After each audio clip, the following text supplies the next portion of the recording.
Hello friends, vortex മലയാളിയിലേക്ക് സ്വാഗതം. ചരിത്രത്തിൽ ഇന്നും ഒടുങ്ങാത്ത, ശാസ്ത്രലോകത്തെ പോലും വട്ടം ചുറ്റിച്ച ഏറ്റവും വലിയൊരു തിരോധാനത്തിന്റെ കഥയാണ് ഇന്ന് നമ്മൾ പങ്കുവയ്ക്കാൻ പോകുന്നത്. ദി ലോസ്റ്റ് കോളനി അഥവാ റൊണോക്ക് ദ്വീപിലെ ആ ദുരൂഹത. കണ്ണുകളടച്ച് ഒന്ന് ചിന്തിച്ചു നോക്കൂ. ഒരു വലിയ ഗ്രാമം, അവിടെ ജീവിച്ചിരുന്ന 115-ലധികം മനുഷ്യർ. പുരുഷന്മാർ, സ്ത്രീകൾ, കൊച്ചുകുട്ടികൾ. അവർ പെട്ടെന്നൊരു ദിവസം ഒരൊറ്റ രാത്രി കൊണ്ട് ഭൂമിയിൽ നിന്ന് അപ്രത്യക്ഷമാവുകയാണ്.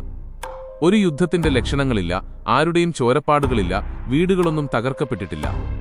എന്നാൽ അവിടെയുണ്ടായിരുന്ന മനുഷ്യർ മാത്രം എങ്ങോട്ട് പോയി?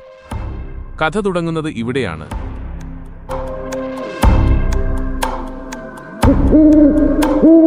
1587 ജോൺ വൈറ്റ് എന്ന ബ്രിട്ടീഷുകാരന്റെ നേതൃത്വത്തിൽ 115 പേർ അടങ്ങുന്ന ഒരു സംഘം അമേരിക്കയിലെ റൊണോക്ക് ദ്വീപിൽ ഒരു പുതിയ ജീവിതം കെട്ടിപ്പടുക്കാൻ എത്തിച്ചേരുന്നു. അവരുടെ കൂട്ടത്തിൽ ജോൺ വൈറ്റിന്റെ മകളും പ്രസവിച്ച് ദിവസങ്ങൾ മാത്രം പ്രായമുള്ള അദ്ദേഹത്തിന്റെ കൊച്ചുമകൾ വിർജീനിയ ഡെയറും ഉണ്ടായിരുന്നു. തുടക്കത്തിലെല്ലാം ശാന്തമായിരുന്നു. എന്നാൽ മാസങ്ങൾ കഴിഞ്ഞപ്പോൾ ഭക്ഷണസാധനങ്ങൾക്ക് ക്ഷാമം നേരിട്ടു. ഒടുവിൽ കൂടുതൽ സഹായം തേടി തന്റെ ജനങ്ങളെയും കുടുംബത്തെയും അവിടെ നിർത്തി ജോൺ വൈറ്റിന് തിരികെ ഇംഗ്ലണ്ടിലേക്ക് കപ്പൽ കയറേണ്ടി വന്നു. എന്നാൽ നിർഭാഗ്യവശാൽ ഇംഗ്ലണ്ടും സ്പെയിനും തമ്മിൽ അക്കാലത്ത് വലിയൊരു യുദ്ധം പൊട്ടിപ്പുറപ്പെട്ടു. അതുകൊണ്ട് ജോൺ വൈറ്റിന് വിചാരിച്ച പോലെ റൊണോക്ക് ദ്വീപിലേക്ക് പെട്ടെന്ന് തിരിച്ചെത്താൻ കഴിഞ്ഞില്ല. വർഷങ്ങൾ നീണ്ട കാത്തിരിപ്പിനൊടുവിൽ കൃത്യം 3 വർഷങ്ങൾക്ക് ശേഷം 1590 ഓഗസ്റ്റ് മാസം ഒരു രാത്രിയിൽ ജോൺ വൈറ്റ് വീണ്ടും റൊണോക്ക് ദ്വീപിന്റെ തീരത്ത് കപ്പലിറങ്ങി. അർദ്ധരാത്രിയിൽ ദ്വീപിലേക്ക് നോക്കിയ വൈറ്റും സംഘവും ദൂരെ ഒരു തീജ്വാല കണ്ടു.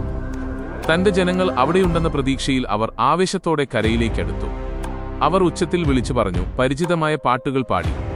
പക്ഷേ മറുപടിയായി ഇരുട്ടിന്റെ നിശബ്ദത മാത്രമാണ് അവരെ വരവേറ്റത്. അടുത്ത ദിവസം രാവിലെ അവർ ആ കോളനിയിലേക്ക് നടന്നു കയറി. അവിടെ അവരെ കാത്തിരുന്നത് ജീവിതത്തിൽ ഒരിക്കലും മറക്കാനാവാത്ത ഒരു കാഴ്ചയായിരുന്നു. അവിടെ ഒരു മനുഷ്യൻ പോലുമില്ലായിരുന്നു. എന്നാൽ യുദ്ധം നടന്നതിന്റെയോ ആരെങ്കിലും ആക്രമിച്ചതിന്റെയോ യാതൊരു ലക്ഷണവുമില്ല. സാധനങ്ങളൊക്കെ അവിടെ ചിതറിക്കിടക്കുന്നു.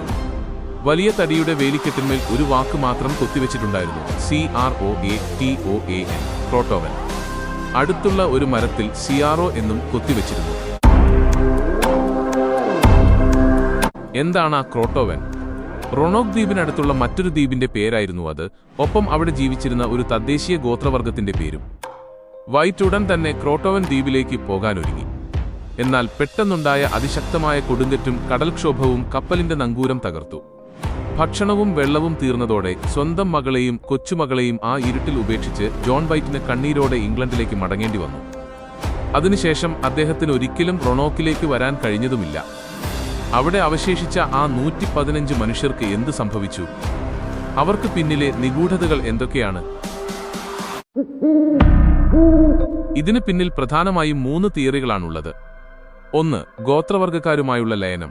അവർ ഭക്ഷണത്തിനായി അടുത്തുള്ള ക്രോട്ടോവൻ ദ്വീപിലേക്ക് മാറുകയും അവിടുത്തെ തദ്ദേശീയരായ റെഡ് ഇന്ത്യൻസുമായി ഒന്നിച്ച് ജീവിക്കുകയും ചെയ്തു എന്നതാണ് ഏറ്റവും പ്രമുഖമായ തിയറി. 2. ക്രൂരമായ കൂട്ടക്കൊല. അന്നത്തെ ശക്തനായ ഗോത്രത്തലവൻ ഇംഗ്ലീഷുകാരെ മുഴുവൻ കൊന്നൊടുക്കിയെന്നൊരു വാദമുണ്ട്. 3. കടലിലെ ദുരന്തം. അവർ സ്വന്തമായി ചെറിയ ബോട്ടുകൾ ഉണ്ടാക്കി ഇംഗ്ലണ്ടിലേക്ക് തിരികെ പോകാൻ ശ്രമിക്കുന്നതിനിടയിൽ കടലിലെ ശക്തമായ കൊടുങ്കാറ്റിൽപ്പെട്ട് മരണമടഞ്ഞു എന്നും ചിലർ വിശ്വസിക്കുന്നു. വർഷം 400 കഴിഞ്ഞിട്ടും ആധുനിക ശാസ്ത്രവും ചരിത്രകാരന്മാരും ഇന്നും ആ മണ്ണിൽ തിരച്ചിൽ നടത്തുകയാണ്. പക്ഷേ ആ 115 മനുഷ്യരെ ഭൂമി വിഴുങ്ങിയതാണോ, അതോ അവർക്ക് എന്ത് സംഭവിച്ചു എന്നത് ഇന്നും ചരിത്രത്തിലെ ഏറ്റവും വലിയ അജ്ഞാത രഹസ്യമായി തുടരുന്നു.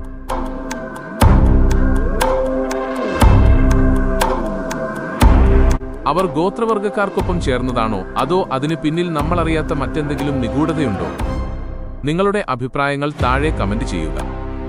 വീഡിയോ ഇഷ്ടപ്പെട്ടാൽ തീർച്ചയായും ലൈക്ക് ചെയ്യാനും ഷെയർ ചെയ്യാനും ചാനൽ സബ്സ്ക്രൈബ് ചെയ്യാനും മറക്കരുത്. അടുത്ത ഒരു നിഗൂഢതയുമായി വീണ്ടും കാണാം.